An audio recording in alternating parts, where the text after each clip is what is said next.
करते हैं आगे और बात अगली खबर की। झारखंड चुनाव में पहली बार अपनी किस्मत आजमाने उतरे जयराम महतो की पार्टी ने पहले ही बार में ये दिखा दिया है कि वो झारखंड की राजनीति में लंबी रेस का घोड़ा है। 14 सीट पर महतो की पार्टी के उम्मीदवारों की मौजूदगी ने जीत और हार को प्रभावित कर दिया। कैसे, ये रिपोर्ट देखिए।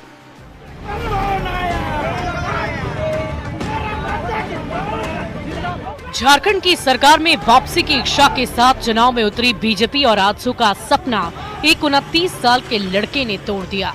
नाम है जयराम महतो।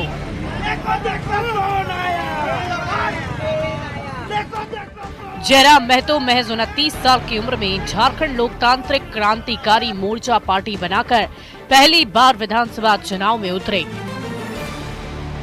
पहले ही चुनाव में महतो की पार्टी कम से कम 33 सीटों पर तीसरे नंबर पर रही, पर इन 33 में से 14-15 सीट पर महतो की पार्टी के उम्मीदवारों की मौजूदगी ने जीत और हार को प्रभावित कर दिया।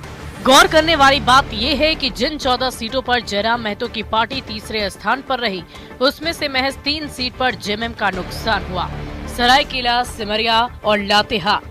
लेकिन जयराम महतो की वजह से एनडीए को 11 सीटों पर सीधा नुकसान हुआ। इसमें 7 पर बीजेपी, 3 पर आजसू और 1 पर जेडीयू को हार मिली।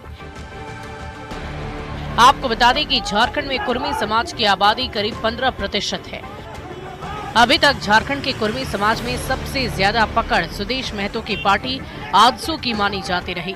बीजेपी ने भी सीट समझौते में आजसू को 10 सीट दी थी, लेकिन आजसू के प्रभाव वाली इन सीटों पर जयराम महतो की पार्टी कुछ इस तरह उभरी कि खुद सुदेश महतो सिल्ली से चुनाव हार गए। बीजेपी और जेडीयू की तो बात ही छोड़ दीजिए। Bureau report, news 18।